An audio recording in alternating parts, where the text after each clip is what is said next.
अस्सलाम वालेकुम दोस्तों, welcome to my horror FM stories channel. दोस्तों कैसे हैं आप सभी लोग? उम्मीद करती हूँ आप सब खैरियत से होंगे। अल्लाह पाक आप सबको सेहत तंदुरुस्ती वाली लंबी उम्र अता फरमाए और जो बीमार हैं उन्हें सेहत कामला अता फरमाए। दोस्तों आप सबसे गुजारिश है कि प्लीज़ मेरे चैनल को आपकी सपोर्ट की ज़रूरत है। प्लीज़ मेरी वीडियोस को लाइक करके मेरे चैनल को सब्सक्राइब करें। दोस्तों अगर आप अपना कोई वाकया मुझसे शेयर करना चाहते हैं तो इस व्हाट्सएप नंबर पर वॉइस नोट के ज़रिए शेयर कर सकते हैं। मैं उसे अपने चैनल पर ज़रूर अपलोड करूँगी। तो दोस्तों बढ़ते हैं आज की स्टोरी की तरफ। आज मैं आप लोगों से अपना पर्सनल एक्सपीरियंस शेयर कर रही हूँ। मैं जिस कमरे में रहती हूँ वहाँ मुझे कभी भी अकेलापन महसूस नहीं हुआ, क्योंकि हमेशा कोई ना कोई मेरे साथ मौजूद होता है और कभी कभी कुछ पल के लिए मुझे नज़र भी आता है, पर मुझे कभी नुकसान नहीं पहुँचाया। कभी कभी तो चीज़ें खुद ब खुद हवा में झूल जाती हैं और कुछ ही लम्हे बाद ज़मीन पर गिर जाती हैं। मेरे कमरे के ऊपर हमारा स्टोर रूम है, जिसमें बड़े बड़े बक्स पड़े हैं और कुछ गैर ज़रूरी सामान पड़ा है, और स्टोर रूम को ताला लगा होता है। मगर अक्सर रात को ऐसी आवाज़ें आती हैं जैसे कोई उन बक्सों पे ढोल बजा रहा हो, और धम धम की आवाज़ें मेरे कमरे में आती हैं। मेरी तरह बाकी घर वालों ने भी वो आवाज़ें सुनी हैं। कभी लगता है कि छत पर कोई भाग रहा है, जबकि हमारी छत का दरवाज़ा लॉक रहता है और हमारी छत तीसरी मंजिल पर है, और साथ कोई भी और छत इतनी ऊंची नहीं है कि किसी का छत पर कूदना या चढ़ना मुमकिन हो। अक्सर ऐसा लगता है कि मेरे कमरे के बाहर कोई छोटा बच्चा बैठकर खेल रहा है। उसके खेलने की और हंसने की आवाज़ें मेरे कमरे के अंदर तक आती हैं। जब मैं बाहर निकलकर देखती हूँ तो वहाँ कोई भी नज़र नहीं आता, बस कोई ना कोई खिलौना पड़ा होता है, जबकि हमारे घर कोई छोटा बच्चा नहीं है। कभी कभी सफ़ेद लिबास में कोई औरत नज़र आती है, जो कभी स्टोर रूम में या कभी छत पर जाती नज़र आती है। और मेरे कमरे में एक लकड़ी की काफ़ी भारी अलमारी रखी है, जिसका एक पट पूरी तरह बंद नहीं होता, लेकिन वो एक पट इतना भारी ज़रूर है कि हवा से या फिर किसी के हिलाए बगैर वो खुद ब खुद खुल या बंद नहीं हो सकता। लेकिन कई बार मेरे सामने वो पूरा खुलकर ज़ोर से बंद होता है, जबकि मेरे कमरे की खिड़की दरवाजे भी बंद होते हैं कि वहाँ इतनी तेज़ हवा का गुजर भी नामुमकिन है। और अक्सर मेरे कमरे के दरवाजे पर कोई नॉक करता है, कभी दिन में और कभी रात में, वक्त मखसूस नहीं है। कभी तो रात के 3 बजे भी नॉक होता है, और अगर सेकंड्स में भी दरवाज़ा खोलूं तो कोई नज़र नहीं आता, और ना ही भागने की आवाज़ आती है कि कोई नॉक करके भागा हो, बंदा फ़ौरन खोल के देख ले। और मैंने अपने घर वालों से भी कई बार पूछा है, पर कोई भी मेरे कमरे में नहीं जाता। और कभी कभी तो ऐसे भयानक और खौफनाक ख्वाब देखती हूँ कि मेरी चीखें निकल जाती हैं। कभी मुझे लगता है कि सोते हुए कोई औरत मेरे सीने पे चढ़कर बैठी हंस रही है, मगर जब आँख खुलती है तो कोई भी नहीं होता।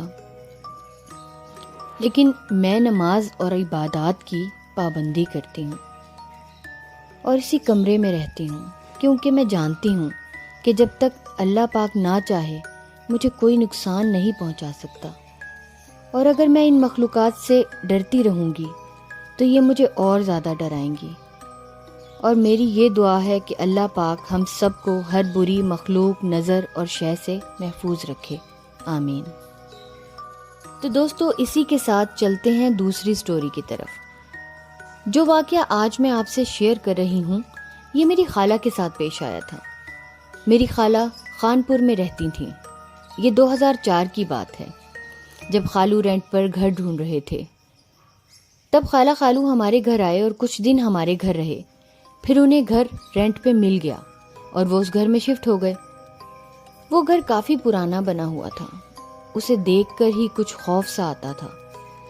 हम बहुत कम उनके घर जाते थे, वैसे भी स्कूल से आकर ट्यूशन चले जाते थे तो कहीं जाने का टाइम ही नहीं मिलता था। अम्मी दिन के वक्त खाला के पास रहती थीं, क्योंकि उनकी तबीयत उस घर में शिफ्ट होने के बाद ही से ठीक नहीं रहती थी।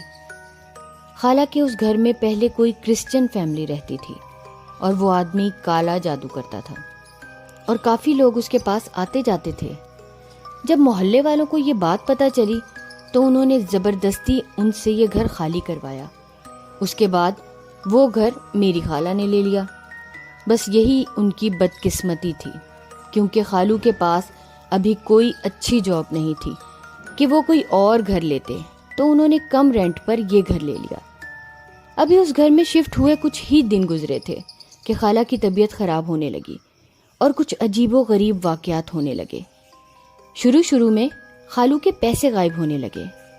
پہلے خالہ نے اس بات کو اتنا نوٹس نہیں کیا، پر آہستہ آہستہ کچھ اور غیر معمولی اور خوفناک چیزیں ہونے لگیں۔ کبھی خالہ کے کپڑوں پر کٹ لگے ہوتے تو کبھی دیوار پر خون کے چھینٹے پڑے ہوتے، کبھی ان کے صحن میں گوشت کے ٹکڑے پڑے ہوتے تو کبھی کپڑوں میں خود بخود آگ لگ جاتی، اور چیزیں گم ہونا تو معمول ہی بن گیا تھا، جس کی وجہ سے خالو خالہ کو ڈانٹتے تھے کہ تم چیزیں سنبھال کر نہیں رکھتی۔ جب خالہ انہیں یہ سب باتیں بتاتی کہ اس گھر میں ان کے ساتھ کیا کیا ہوتا ہے تو وہ اس بات پر بالکل یقین نہیں کرتے تھے اور انہیں کہتے تھے کہ یہ بس تمہارا وہم ہے اور کچھ نہیں۔ وہ ان کی باتوں کو نہیں مانتے تھے اور کہتے تھے کہ تم ذہنی مریض بنتی جا رہی ہو۔ خالہ کا ایک چھوٹا بیٹا جو 1 سال کا تھا، اس گھر میں شفٹ ہونے کے بعد ہی سے وہ غیر معمولی طور پر بہت زیادہ رونے لگ گیا تھا، جس کی وجہ سے خالہ اور زیادہ پریشان رہنے لگی تھیں اور امی کو کہتی تھیں کہ آپ آج میرے پاس ہی رک جائیں۔ امی نے کہا کہ تم میرے ساتھ کیوں نہیں چلتی؟ جب امی نے خالو سے کہا کہ میں خالہ کو اپنے ساتھ لے جاؤں تو خالو نے صاف انکار کر دیا کہ کوئی ضرورت نہیں، اپنے گھر میں رہو۔ وقت ایسے ہی گزرتا گیا۔ دن کے وقت امی خالہ کی طرف رہتیں اور رات کو گھر آ جاتیں۔ سخت سردیوں کے دن تھے، دسمبر کا مہینہ تھا۔ سب لوگ جلدی کھانا کھا کر بستر میں لیٹ جاتے تھے۔ ہماری بھی اسکول سے چھٹیاں ہوئی ہوئی تھیں۔ ایک رات کی بات ہے کہ خالہ سو رہی تھیں، اچانک ان کی آنکھ اپنے بیٹے کے چیخ کے رونے کی آواز سے کھلی۔ انہوں نے جیسے اٹھ کر دیکھا تو ایک خوفناک شکل کی عورت ان کے بیٹے کے پاس کھڑی تھی، اور بیٹا اس کو دیکھ کر چیخیں مار مار کر رو رہا تھا، اور وہ عورت مسلسل کھڑی ہنس رہی تھی۔ خالہ اپنے حواس پر قابو نہ رکھ سکیں اور انہوں نے زوردار چیخ ماری۔ خالہ کی چیخ سن کر خالو بھی اٹھ گئے۔ تب خالو نے بھی دیکھا کہ وہ عجیب و غریب عورت وہیں کھڑی ہنس رہی تھی۔ تبھی خالو نے اونچی آواز سے سورہ ناس پڑھنا شروع کر دی۔ پھر اچانک وہ عورت غائب ہو گئی۔ جب خالو نے وقت دیکھا تو رات کے 3 بج رہے تھے۔ خالہ خالو جاگتے رہے، فجر کی اذانیں ہوئی تو نماز پڑھتے ہی وہ ہماری طرف چلے آئے۔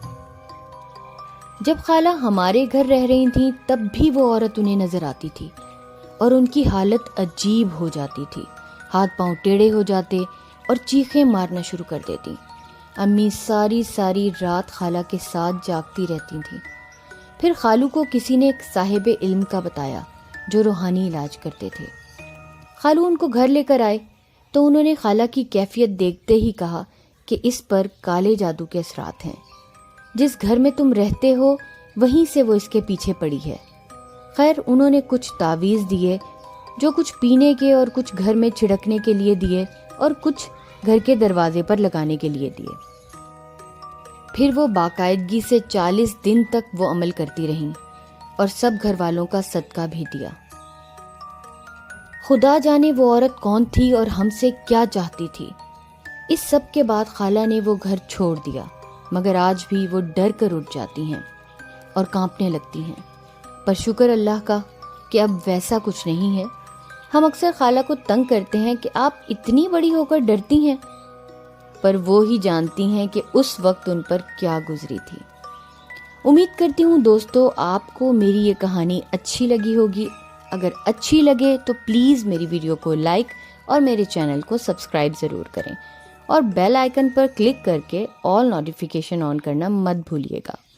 اپنا بہت سا خیال رکھیں، دعاؤں میں یاد رکھیں۔ اللہ پاک ہم سب کو اپنی حفاظت پناہ امان میں رکھے اور ہر بری نظر اور شے سے بچائے۔ آمین۔